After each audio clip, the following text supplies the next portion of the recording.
with Wenatchee Insurance. North Mission, no North less. Mission. Yes, you can't forget the North. I don't know. Is there 413 South Mission? Some people got lost that way. Yeah, it's true. But yeah, we're 413 North Mission between 4th Street and 5th Street. Same block as Button Jewelers and Yeah, it is a popular street. It is. People like us. It's a one-way. It is a one-way. It's also a lot easier to get to than our old office. Hey, so welcome aboard. That's Matt. I'm Susie, and we are talking because that's what we do. Well, it is Thursday, so it's Suzilla Day. It is, and we're happy to be back on the air. It was week 3 after our crush of ridiculousness for the open enrollment periods. Yeah, it is. We had to take care of people. Yeah, I'm not stopping. That's not stopping. We haven't stopped doing that. We're still taking care of people every day, constantly. I mean, my calendar is still very booked. Yeah, it's kind of weird that way. I know. We are we are busy enough, and we are doing well enough that we are actually hiring. So if you are interested in a part-time position, and ideally you should speak English and Spanish, give us a jingle. Yeah, because we have to reach out into crowds that we have not worked with on a regular basis. Right. We're doing the best we can with what we got.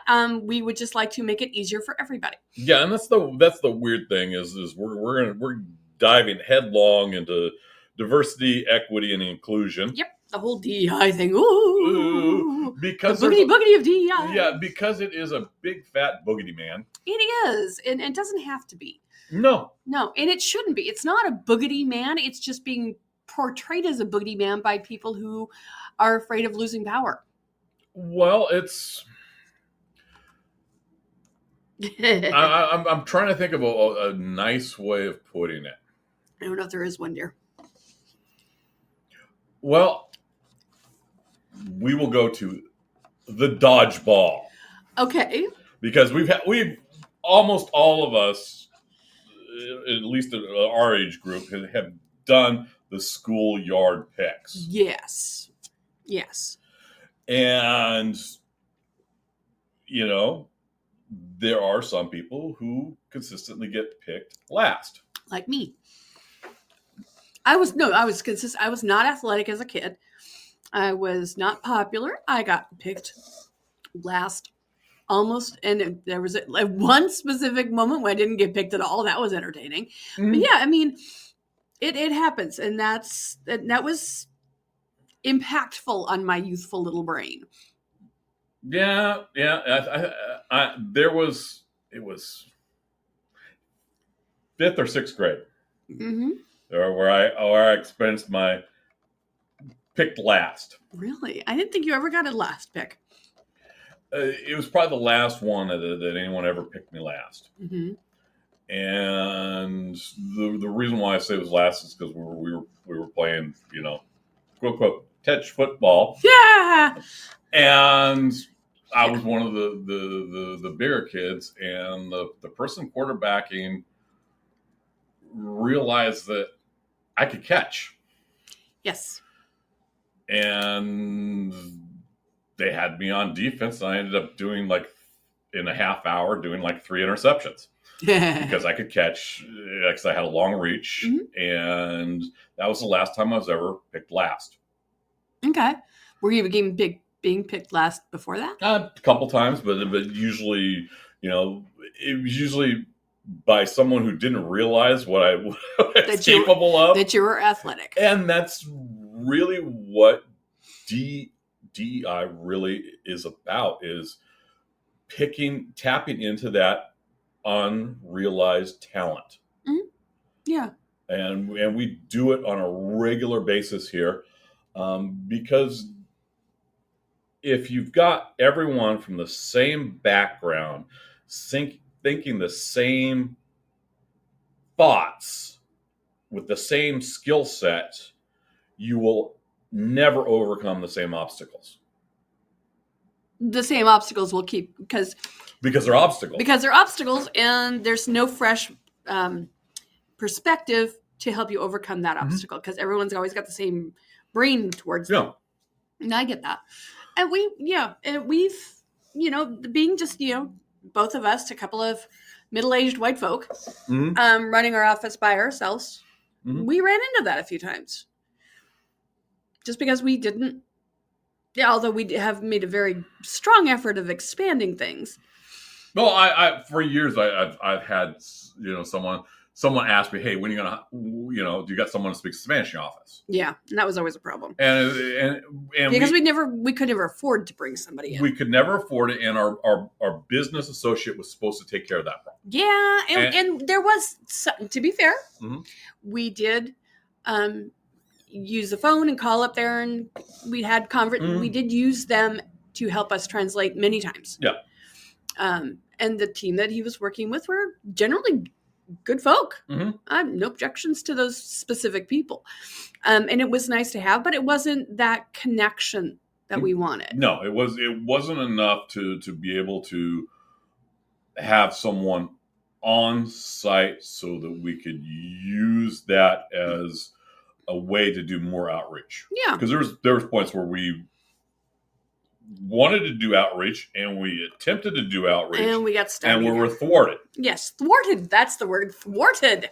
I was using stymied, but I like thwarted better. Thwarted, because stymie reminds you of like an eye infection.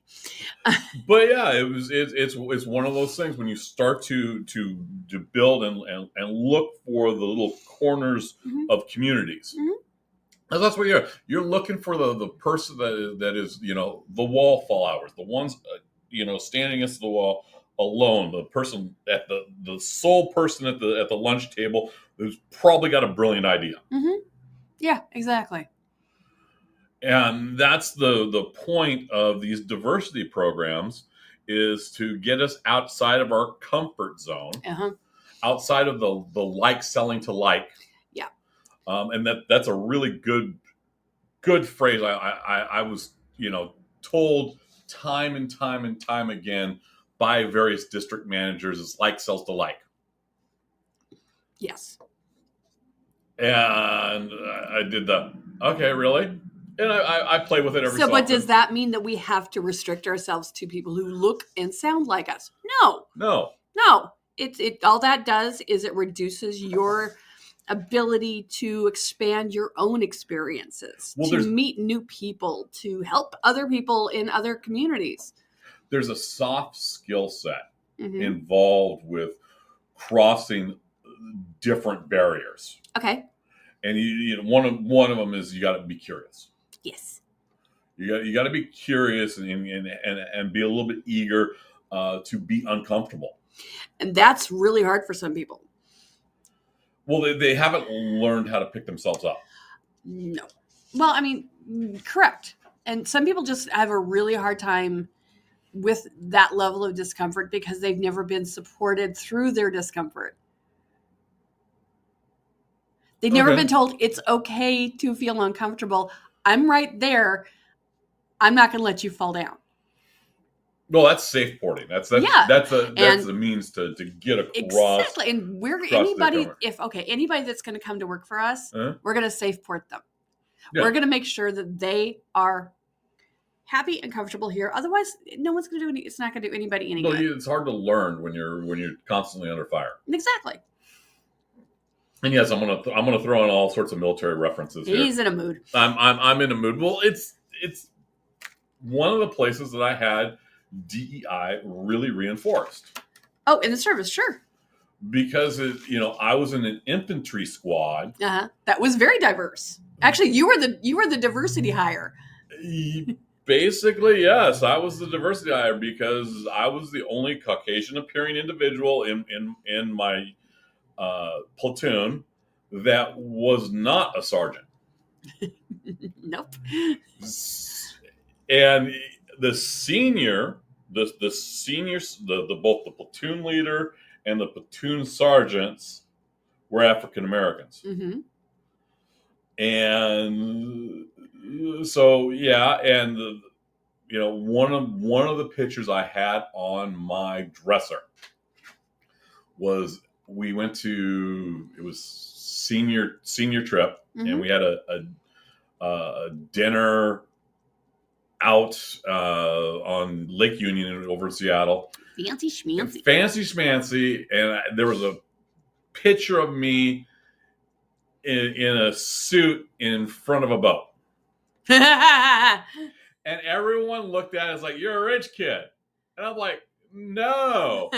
I had to scrub toilets at a cement factory to even be able to pay for that trip. Yeah.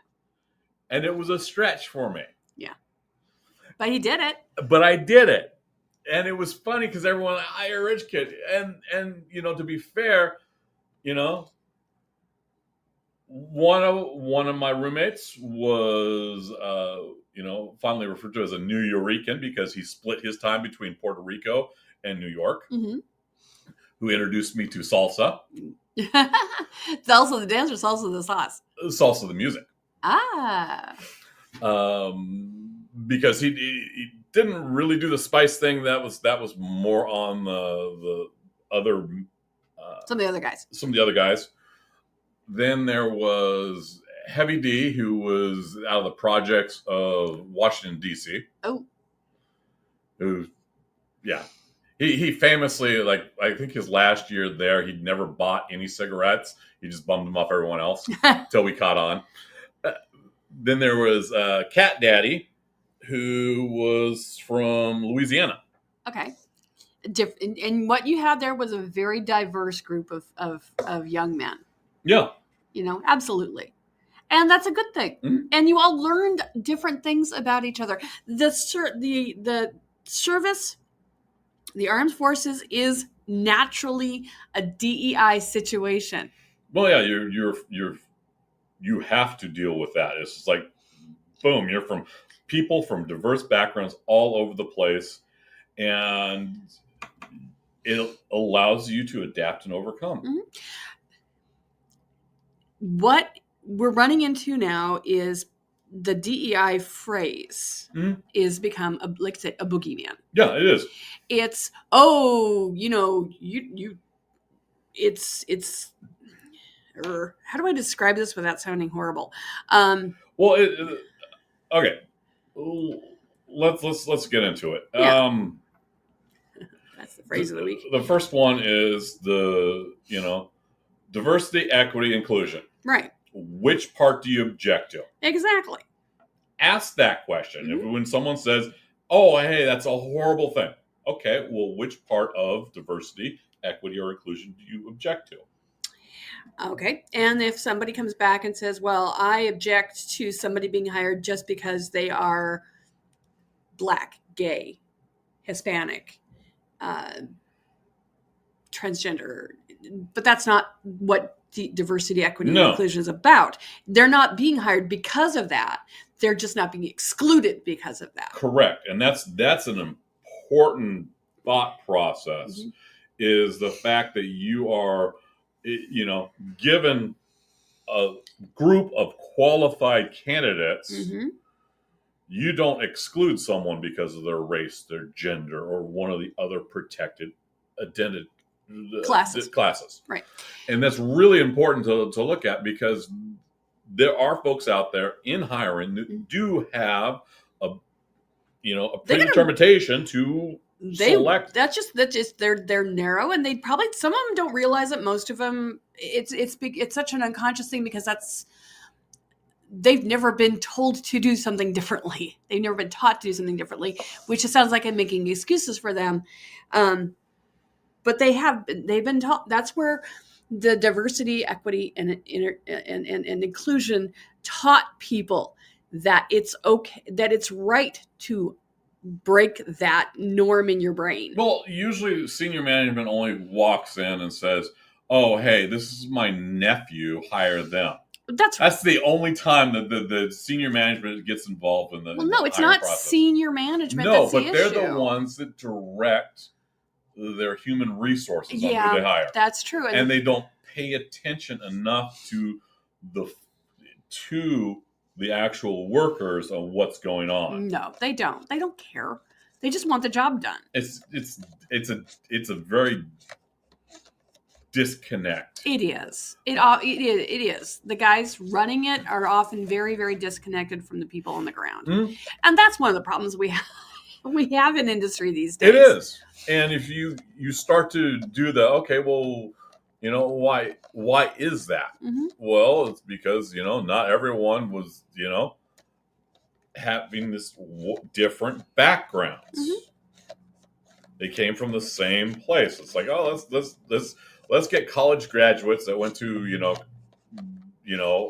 uppity schools, mm-hmm. and said, hey, this are the qualifications we have. They have mm-hmm. to have a 4-year degree with 10 years experience, and the guys with 20 years experience are getting excluded. Okay, good example. I'm going to go back to, the 70s? The movie 9 to 5. Okay, Violet Newstead. Mm-hmm. She was a project manager, I guess is a good way to put it, but she wasn't officially, she was doing all the work but wasn't getting the credit or the wages. And there was a man mm-hmm. younger than her who got promoted, that she trained, that got promoted above her because she was a woman. Yeah. And the excuse from her boss was, well, he's got a family. Well, she was a widow who had a family too. Mm-hmm. So that was where DEI would have stepped up and said, whoa, whoa, whoa, whoa, whoa, whoa, whoa. You are not considering her because she's a woman. Yeah. And because she wasn't even considered for the position.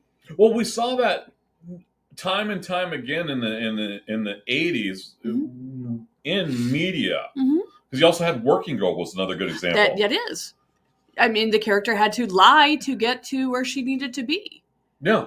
But she got there. And she got there, and she fielded a tremendous proposal. And you see that just in the culture time and time again. It's not, this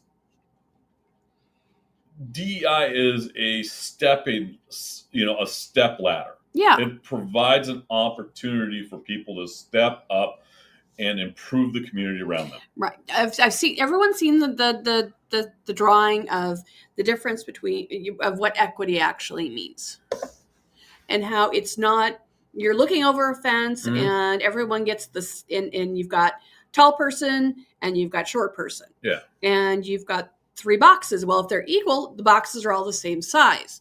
The short person still can't see over the fence. Yeah. If it's equity, the box is a little bit higher so everyone can see over the fence. Mm-hmm. Everyone's got a level playing field. That's equity. Yeah. You're not giving them any additional edge, but you're leveling the playing field for everybody. You're providing an opportunity for people to compete on equal footing. Equal footing. And everyone's able to see over the fence. That's a good thing. Mm-hmm. That is a good thing. Well, it increases competition. It increases competition. It increases diversity in thought. Mm-hmm. That's not diversity in thought. That too. It increases competition. Okay. And that's one of the biggest strengths mm-hmm. to capitalism. That's true. If you're increasing competition in a hiring pool, mm-hmm. for example, you're not just getting the same set of you're getting a variety to choose from rather than just 7 cookie cutter people. Well, it's there's an old phrase in it, and we eat what we kill. It's right. It's a very hedge fund bro thing. Yeah. And people have looked at it as like, hey, you're going to enable the go-getters.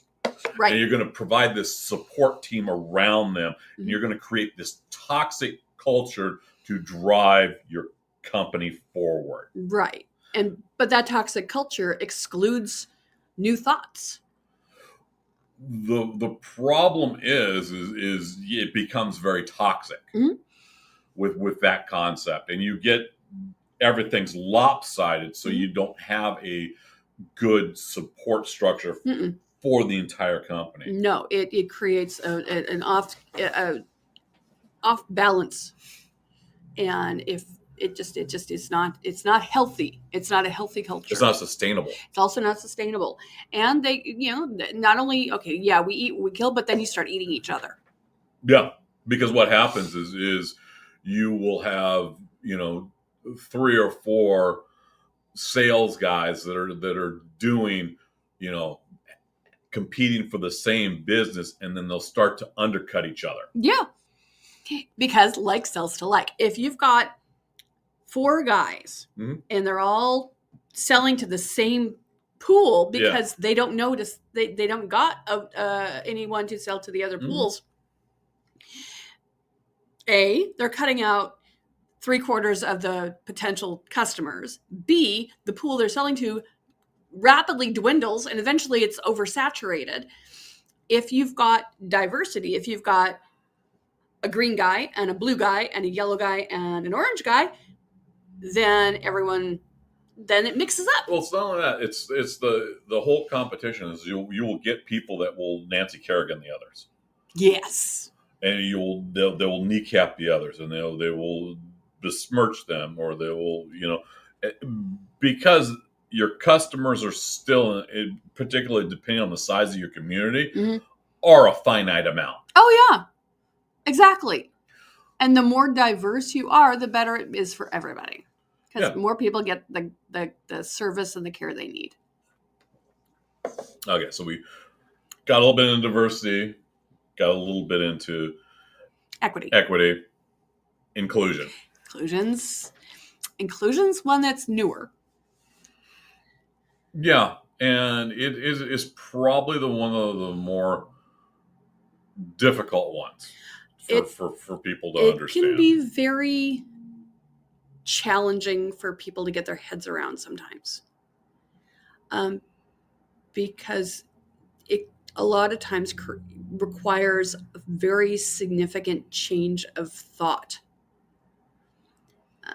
It depends, and the reason why I say it depends, it was our son when he went to kindergarten, and it was one of the first weeks, and he was playing, and he introduced us to his new friend. Right. And if you know Central Washington has a very small percentage of African Americans. Yeah.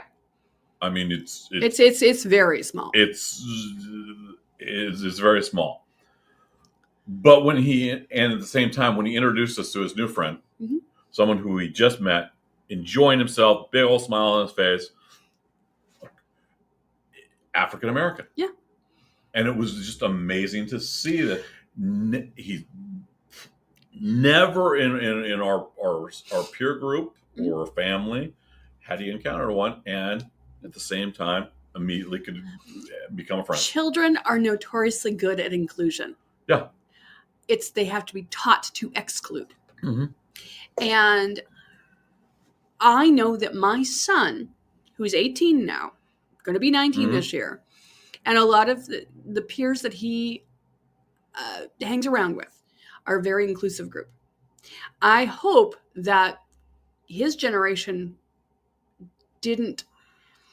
I don't know, because I don't know a lot of them. I hope that they generally didn't lose some of that inclusion curiosity they had when they were younger. I know that it was shoved out of us when we were, as we grew up. Yeah, cliques, man. I was one of those oddballs. You were weird, though. I was weird. I moved between cliques. You did. I was. Our clique, the cliques in my school were very clear, very, very clear. I didn't cross cliques. I was exclusionary. I was out of. I was a solo player, but you could see that the jocks and the cheerleaders and the nerds and the stoners, and it did break down by race, and it did break down by gender sometimes, and it did break down by sexual orientation. It was all of it. To be fair, when we back in the 80s, closeted like crazy. I had a few people that were and they were uncloseted to trusted people, but generally speaking, you did not talk about your sexual orientation. Well, I think some of that, when you start looking at the breakdown, when you look at the different census figures and the percentages, I think honestly, some of the reason that the older generations have smaller percentages is that they excluded and killed. Oh yeah, there you go. They killed the different. Yeah. We're not doing that so much. And it's not that they weren't there. It's just that they either hid or they're dead. Yeah. That's not happening so much. And that's kind of not healthy if you're building community. That's destroying community. It is. And what we're doing is by inclusion, we're telling people, you're welcome wherever. You're welcome. You're welcome here. You don't have to hide. We don't want you to hide. Or is that just a personal thing for me? I think that's a personal thing for you. Okay. Because they're perfectly a large percentage of people that are perfectly feel great about themselves for excluding others. Yeah, that's true. And they should be ashamed of themselves. Yeah, and they won't until it happens to them. Right. One of the big classics that happened is the new administration come in, said, hey, we're not going to do DEI. We're going to cut those programs, and we're going to cut the jobs associated with them. And a bunch of people lost their jobs. And a whole bunch of people lost their jobs. We've seen different reports of white women. Yeah. That have complained about, hey, I voted for Trump. Why did I lose my job? Because you were a diversity, equity, inclusion hire. And one of the scariest things about that is the whole, if you don't tell people, if you don't tell us who is a DEI hire, you're going to get fired. Yeah. And that's like, that's not good. That's East German stuff. That is very East German stuff. The spying on your neighbors, but that's another that's another hour. That doesn't go well. I actually served in Germany, and I served when there was an East Germany. Yes. So you've seen it. And so I saw what happened when the police records got handed over to the population, and you found out, that person, that upstanding individual down the street, they were spying on everybody. Yeah. It didn't turn out well for them. No. It turned out well while they were in the middle of it because they were getting the extra little perks and bonuses and shit. But then when it hit the fan and people realized it did not turn out well for them. Yeah, when the fascists left power, it did not bode well. Well, now right now we are seeing fascism come into our country. Just like it's always been there. Yes, it is becoming. It has moved into our leadership roles. Yeah. Yeah. And that's not okay. That's a whole nother conversation. Well, it's in the fight. It's in the fight. It's part of the fight. It is a fight. You can't say it's moved into leadership. They're trying to figure out how they can move their fascist agenda forward. Yes. Target famously is the shareholders are starting to sue the company because they dropped their DEI. Right. And the reason why they're suing the company is because a bunch of people said, hey, you know what? That's wrong. If you won't hire us, we're not going to shop there. Boycott it. Yeah. And that is a huge amount of, Target, huge amount of people who shop there are diverse. And they're going, no. Yeah. And so they're losing dollars. The shareholders are going, whoa. And what bothers me is they're not being sued to say, no, we think this is the wrong move. They're being sued because we're losing money. They're not being sued because it's a moral stand. They're being sued because it's a financial stand. Yeah. Which is an interesting workaround. It's the same path to the end result. Yeah. And that's kind of important too. When they did the Davos conference. Yeah. And the new administration went to Davos and said, hey, you know what? This is diversity, equity, inclusion is wrong. And what are we going to do? You know, we're going to tear it all apart. The old school, the crusty old companies, you know, like older than our country old, that are, you know, financial leaders across the world are like, you do you over there. We're going to keep doing this diversity. Because it's the move that works for us. Well, it's not just the move that works for us. It's the move that leads to the future. It leads to our success. Exactly. And we need to, as not just a country, but as the world, as humans, we need to keep moving forward. We can't, the DEI is just a symptom of us, of the American people trying to move America back to. I'm sorry. Okay. I'm getting worked up, and we're running out of time. So okay, really simple. As a business owner, I do not want my competition to engage in diversity, equity, and inclusion. Because we'll beat them because we do. Because they will exclude out talent. They will drive away consumers, and they will be less profitable. There you go. As a community member, yes, I want them to be because it's the right diverse, because it's the right thing to do. And I would be okay if I lost some profit if they hired the right people.